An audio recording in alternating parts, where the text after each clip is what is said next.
Olá, eu sou Wesley, pastor da Igreja Batista Fundamental no bairro da Tristeza, em Porto Alegre, Rio Grande do Sul, e gostaria de falar acerca do sofrimento na vida do cristão. Vamos começar lendo uma passagem. Romanos, capítulo 8, versículo 28, a palavra de Deus diz: Sabemos que todas as coisas cooperam para o bem daqueles que amam a Deus, daqueles que são chamados segundo o seu propósito. Será que o nosso sofrimento é para o nosso bem? Será que o crente sofre? Será que é a vontade de Deus que nós soframos? O apóstolo Paulo ainda diz no capítulo 8, versículo 18: Porque para mim tenho por certo que os sofrimentos do tempo presente não podem ser comparados com a glória a ser revelada em nós.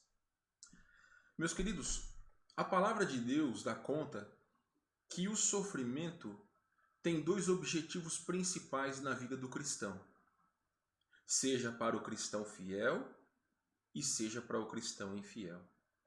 Mas antes de falar sobre isso, a visão do mundo acerca do sofrimento é que é algo maléfico, tanto que, dando uma breve olhada na internet, nós nos deparamos com essas questões.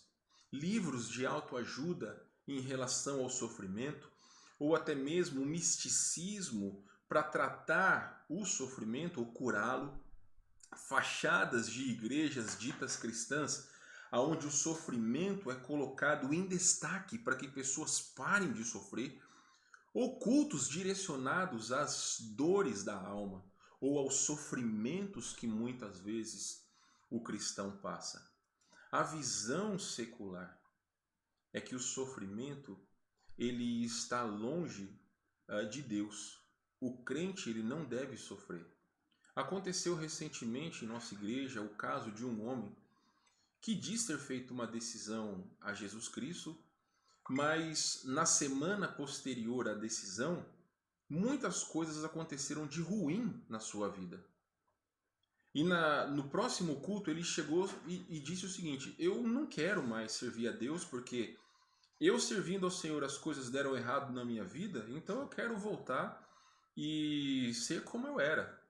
E essa é a visão não só desse homem, mas lamentavelmente é a visão de muitas pessoas. Existem muitos que tratam a Deus como o SAMU. O que é o SAMU? Serviço de atendimento médico de urgência, ou seja, só buscam a Deus quando tem alguma coisa de errado acontecendo.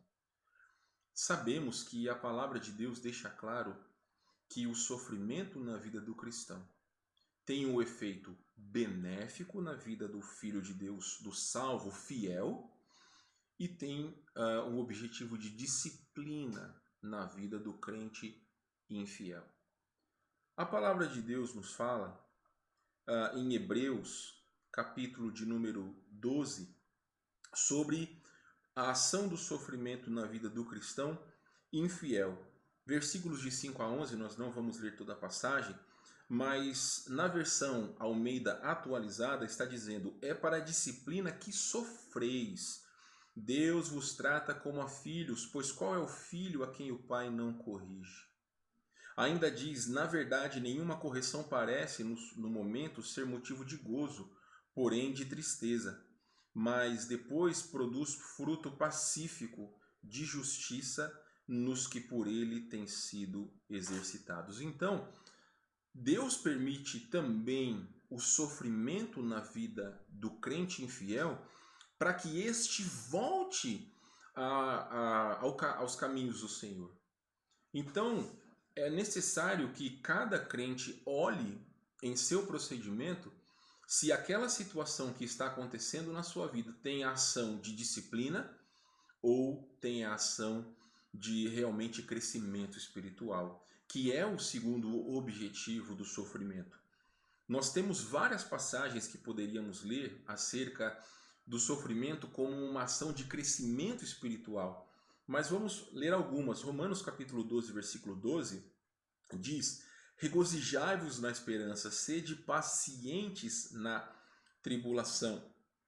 Também é dito ainda em Romanos 5, de 1 a 5, justificados, pois, mediante a fé, temos paz com Deus por meio de nosso Senhor Jesus Cristo, por intermédio de quem obtivemos igualmente acesso pela fé a esta graça na qual estamos firmes e gloriamo-nos na esperança da glória de Deus, e não somente isto, mas também nos gloriamos nas próprias tribulações, sabendo que a tribulação produz perseverança, e a perseverança experiência, e a experiência esperança.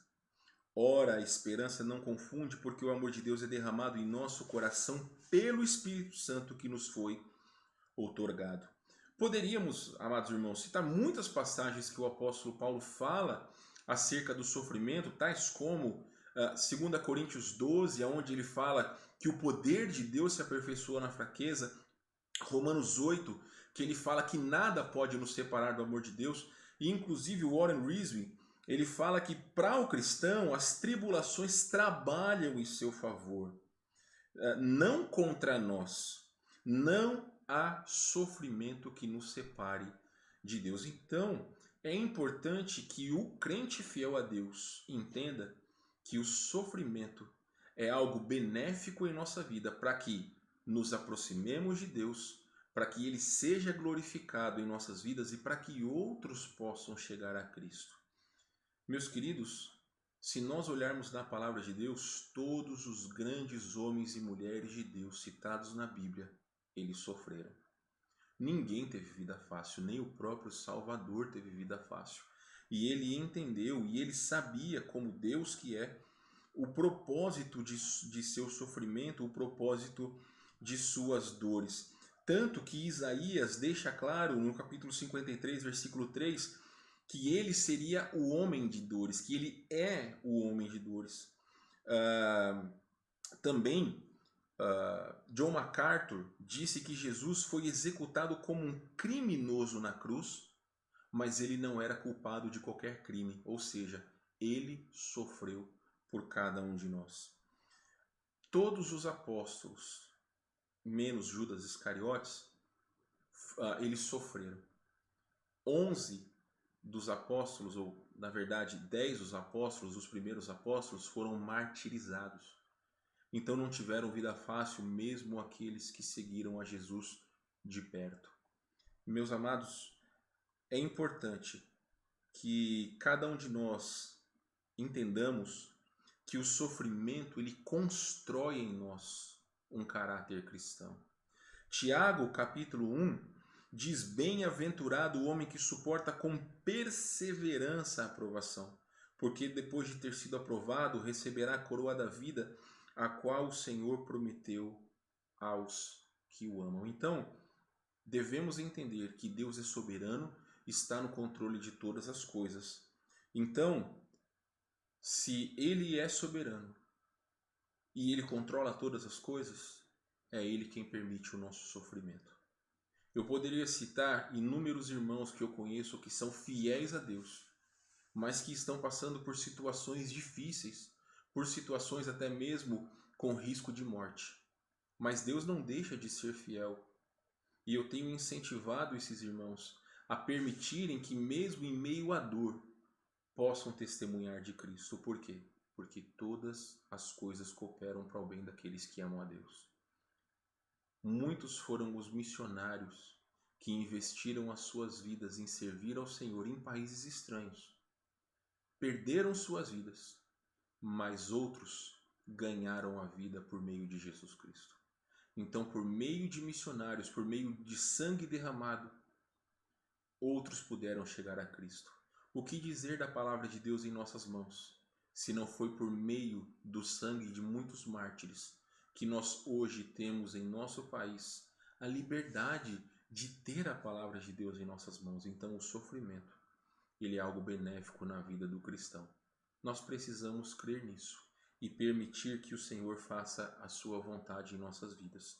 Salmo 34, 17 diz: o Senhor ouve os justos quando clamam por socorro. Ele os livra de todas as suas angústias. Ou seja, em meio ao sofrimento, em meio às angústias, nós podemos crer no Senhor, nós podemos clamar a Ele que ele nos ouvirá. O mundo diz que o sofrimento não é algo bom, mas o cristão sabe que é a vontade de Deus e tem efeito benéfico na vida dos fiéis e de disciplina na vida dos infiéis. O que será que Deus tem feito na sua vida? Será que realmente o Senhor tem permitido aquilo que você tem passado para trazê-lo ou para te trazer para perto dele, ou para que sua vida seja o espelho que reflita a glória de Cristo? Esse é um pensamento que gostaria de deixar. Agradeço a você que assistiu e que Deus possa falar aos nossos corações e possamos ser usados por Ele.